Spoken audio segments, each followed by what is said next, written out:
देवस्थान आहे जोगेश्वरी भैरवनाथ. या देवस्थानची उत्पत्ती ही जवळजवळ 700 वर्षापूर्वीचं हे मंदिर आहे आणि या मंदिराचे मुख्य दैवत जे आहे तर हे भैरवनाथ आहे. या भैरवनाथाचे वार्षिक उत्सव चैत्र महिन्यामध्ये यात्रा असते.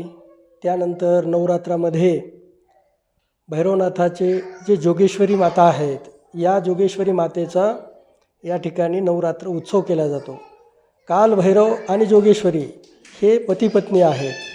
हे पतिपत्नी यांचा विवाह आंबेजोगाई येथील त्यांच्या म्हणजेच भैरवनाथाच्या पणाप्रमाणे न झाल्यामुळे त्यांनी तसंच हळदीच्या अंगाने योगेश्वरी देवीला घेऊन आलेले आहेत आणि त्या ठिकाणी त्यांची वरात गुप्त झाली. या पारडगावमध्ये ती प्रगट झालेली आहे म्हणून एका रात्रीमध्ये हे मंदिर बांधण्यात आलेलं आहे. या मंदिराची मिती तर मी सांगू शकत नाही, परंतु जवळजवळ हे 700 ते 800 वर्षापूर्वीचं मंदिर आहे. या ठिकाणी येणाऱ्या भाविकांची गर्दी भरपूर असते. कालभैरव अतिशय जागृत देवस्थान या ठिकाणी आहे. या ठिकाणी कोणीही कुठलाही त्यांचा नवस असेल तर तो पूर्ण या ठिकाणी होतो.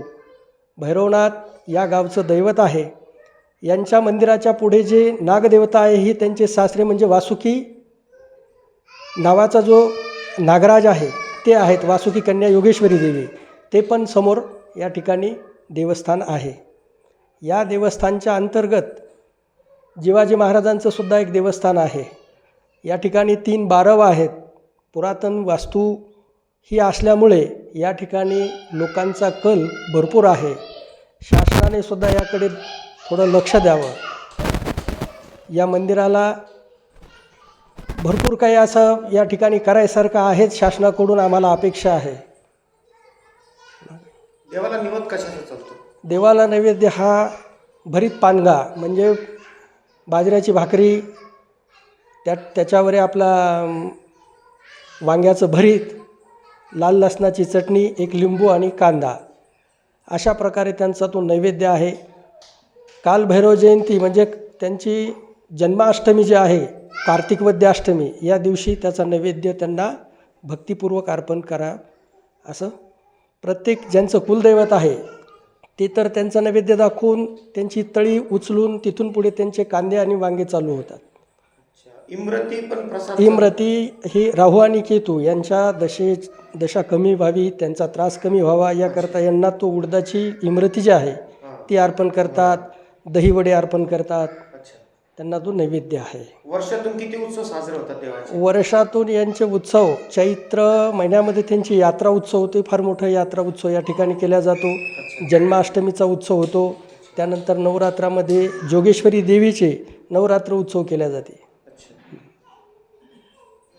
मित्रांनो, हे जे मंदिर बघत आहात हे आहे पारडगाव, म्हणजे जालना जिल्हा, घनसावंगी तालुका आणि पारडगाव हे रेल्वे स्टेशन असलेलं पारडगाव आहे. राजनीपासून जवळ असलेलं. जालना शहरापासून रामनगर साखर कारखाना, त्यानंतर विरेगाव फाटा आणि रांजणी पारडगाव असा आलेला आहे. साधारण 55 किलोमीटर जालना शहरापासून बाय रोड असा हा रोड आहे आणि अतिशय सुंदर देखणं मंदिर या पारडगाव छोट्याशा गावामध्ये आहे. मित्रांनो, दगडी बांधकाम अतिशय नक्षीदार आहे. वरची जी आपण गर्भगृहाची कमान आहे ती पूर्ण दगडाची आहे.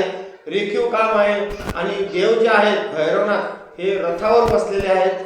समोर 2 घोडे आहेत, चौरंग आहे, त्या पद्धतीचा रथावर बसलेले असे भैरवनाथ आहे. जवळ देवाची बारव सुद्धा आहे. अतिशय तटबंदीचा असलेला हा गर्भगृह आणि मंदिराचा परिसर आहे.